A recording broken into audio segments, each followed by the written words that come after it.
Hello everyone, and welcome back to another thrilling episode of Knocker Let's Plays NetHack. When we last left off, we were playing a character whose name was nigh unpronounceable, and who was wielding the statue of a grid bug in a fit of geekish glee. So, let's keep going. The Bones files created, version 3.4.0. Note that a bunch of new default options. I've never even seen that before. It doesn't matter, it's all tech stuff. Storing save file. More. Hello, Jeremiah, the Strong, the Human Monk. Welcome back to NetHack. Why, thank you, random narrator. Okay, I see we've got Nubita, our beloved cat, to our right. And that looks like a weapon of some sort. I already have a boomerang, but it kind of looks like another boomerang. It's a large box. Excuse me. So, let's see if we have to break the lock on this thing. If you recall from the very beginning of the last one, when I turned it on, there were a bunch of options that you could set to go automatically, and the only thing I did was I turned off one, and that option was auto pickup. The thing is, as you're walking around, yeah, you're going to want to collect pretty much almost all of the items that you see. Almost, mind you. Because this is a game in which you use various, weird strategies and stuff in order to keep going. But it gets very frustrating picking up every statue, although I'm wielding a statue, and especially every large box instead of just being able to take the stuff out of the box. So, for this reason, that's why I prefer to keep it off. Alright. Loot. Yes, let's loot it. Carefully open the large box. And it's empty. Well, after all that ado, let's see, is there anything I can put in the large box? Can I put... I don't think there's any reason for me to put anything in the large box. No, there really isn't. Oh, since the water nymph stole the pearl ring off me, I took it off. I'll decide later if I want to put it back on. Let's try going to the right first. Okay, walking around, followed by our cat. Hey, what? Board beneath you squeaks loudly. You hear some noises in the distance. Okay, I've just stepped on a noise trap, a squeaky floorboard, which I believe alerts monsters to your presence.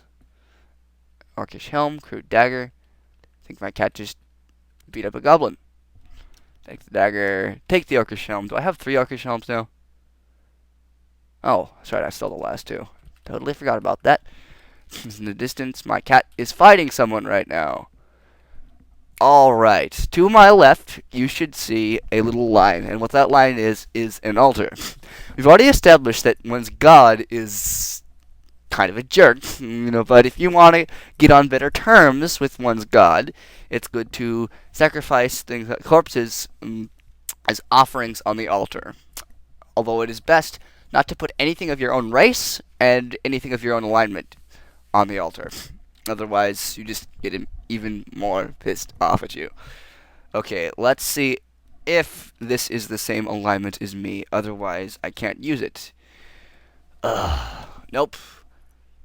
That is a chaotic altar. And I am neutral. I believe that there's a way in which you can convert an altar to yours. And theoretically, I think there's a way you can almost switch gods or switch alignments. I'm not even going to try messing with that now. It'll just get me into way too much trouble to deal with. More info. Sacrifice is for yada yada yada yada. Okay. There's a door. The door resists. Open again. Thank you. Gonna be one of those ones that only goes one tile and then never lets me get anything. Those are so annoying. What was that? Anyway, there's the cat. Whoa! Well, of course I'm bashing monsters with the statue of a grid bug. We've already established that. I miss Hatch. Oh.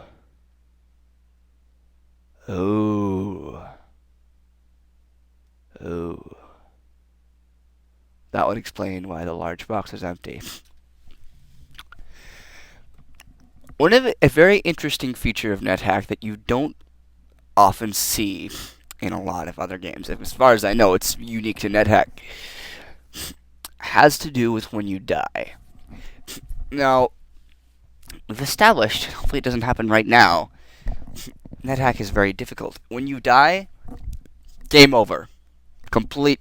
You're done. You get to see your high score list, unless you activate some extra option called Explore Mode. You don't get the high score list, and you can't really die. But there's no fun in that. That isn't the true NetHack experience, in my opinion. So I don't actually expect to win this Let's Play that we're doing. One thing that you can do when you're playing NetHack is, though, when you die, sometimes you aren't completely gone. What happens is it will leave something called a bones file, and what that is whatever randomized level that you were on, your corpse is left, a ghost of you is left, your companion, in this case Hachi, which would be a samurai's dog, if I recall, based on the legend of Hachi, labeled by train stations and such. And a lot of your objects are all going to be by a corpse that you were holding, though they're probably going to be cursed and stuff, meaning be careful using them. So I just encountered the dog of some samurai player that I was apparently fighting against before. Maybe it was chaotic, and that's why there was a chaotic altar, not necessarily. So I have to be careful, because right now I've got a dog after me, and there's probably a ghost on here somewhere. Okay. Fudge. What do we got here? Strength, HP. Gotta run. Evita, please. Help. Okay. Well, my HP stat goes down. What have I got here? Crude dagger. Boomerang. This point is probably a good idea to stop messing around with the statue of a grid bug, as much fun as that is, because now I'm probably in some serious danger. I've got a blessed spellbook of sleep, which means that I probably no sleep, fails 0%. Okay, so if Hachi follows me out, and I assume he will, okay.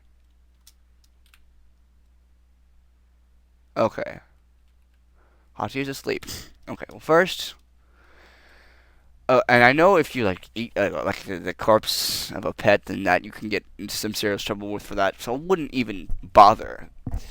But I'm not sure if you can get seriously penalized. I know you get penalized for killing your own pet, which makes sense. If you kill the pet of a previous killer, I don't know if you get penalized for that or not. So maybe we want to try not to defeat it. But I'm gonna have.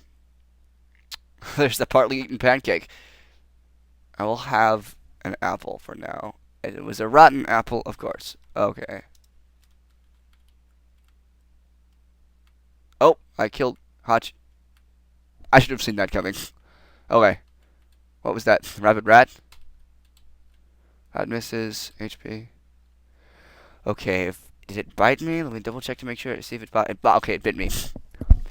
Hopefully, once again, another of many things that can happen in an attack. Since it was a rapid rat, it didn't infect me, meaning that I could get very sick or possibly turn into... No, it's not a were-rat, but there's such a thing as a were-rat, where it's like a werewolf. You get bitten by it, only to turn into a rat. You can summon a bunch of rat friends. It's very weird. So hopefully I don't get sick from that bite. We'll find out. It'll probably tell me. Have an orange. Orange is delicious. And what is this? A dwarf. More info. Yes. Oh wait, I already know what a dwarf is. What am I saying?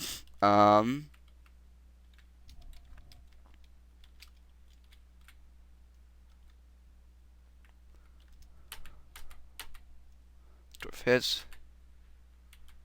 Okay, killed the dwarf. I'll take the gold. I'll take the dagger. I'll take the cloak. Okay. Maybe I could even put on the cloak. I mean, if I'm wearing any armor right now. I'm wearing a robe already. An uncursed +1 robe, so it's probably not a good idea to... What is that? Is that a kobold wizard or something? It's a violet fungus. Yeah. Oh man. So many unpronounceable words. Ugh. I'm not even gonna try here. Yeah, that's... Have to be careful fighting something like this. You can get sick by doing it. I didn't. I just gained a level. Okay. that little blue E is called a floating eye. You have to be very careful when you fight these guys. Not because that they can really do much damage to you. In fact, if I recall, they can't do damage to you at all. However, if you look one in the eye, especially when you hit it, then the eye, well, look at it in its eye, and it stares at you head on, then you get frozen by its gaze. So if there's other monsters on the level that are nearby, then suddenly you can get totally ganged up because you're paralyzed and you can't do anything for a few turns, and then game over. But if you defeat one and it leaves a corpse, I believe you get some sort of stat boost for eating the corpse, sometimes. But either way, it's currently in my way, so I'm going to have to deal with it. Do I have something to blind my eyes with?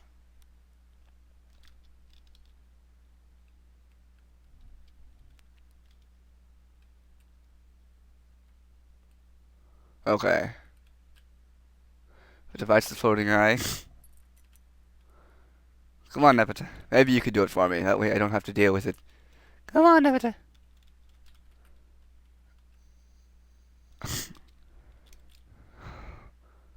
Oh, why not? I'll just show you how it works.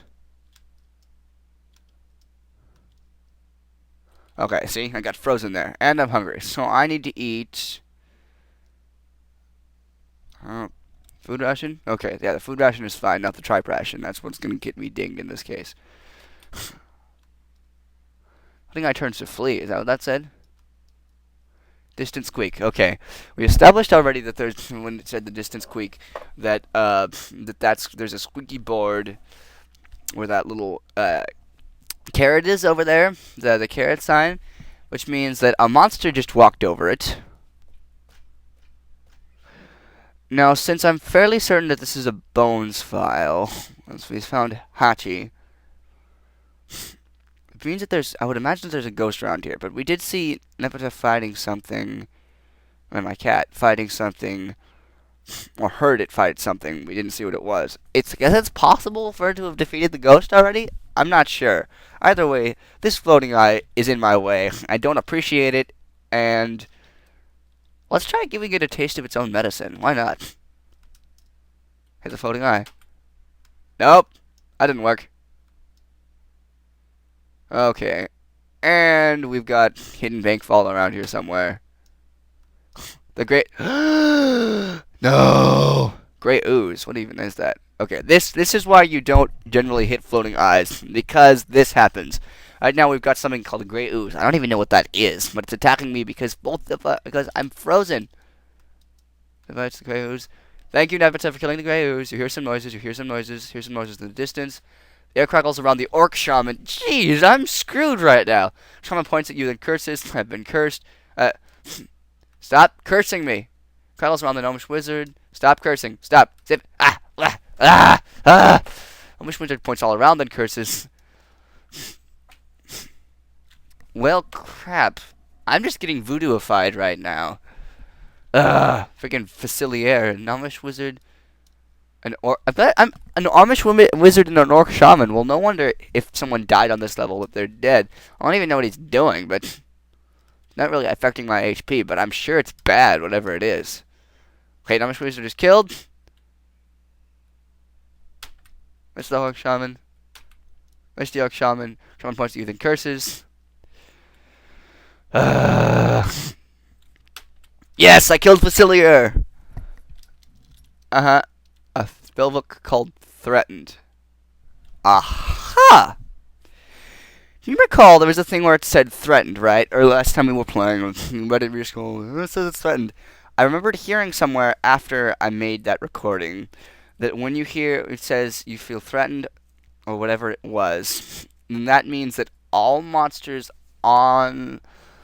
then all of the monsters on the level who would be asleep are woken up and possibly are coming towards you. Something like that. I'll pick up this spellbook as long as it isn't too heavy. There is a weight factor in this game, and then I'll probably sell it because I don't think I have any use for this. Unless, of course, well, I mean, I guess it would make sense if my pet, especially if I get more of them, go to sleep. But I'm not sure. Other than that, I'm not sure how much good this spell is going to actually do me. Floating Eye Corpse is still there. Nepeta, you gonna fight it? I see it's fleeing, and yeah, that's how that's going. So, hold on a sec. Oh, hold on a sec, guys. I promised that. Did I say at the beginning? I don't even remember. Promised I would try and put these in 15-minute installments. So, So we're gonna pause it here, and then you can, if you want to keep watching, then just come back for the next one. Thanks.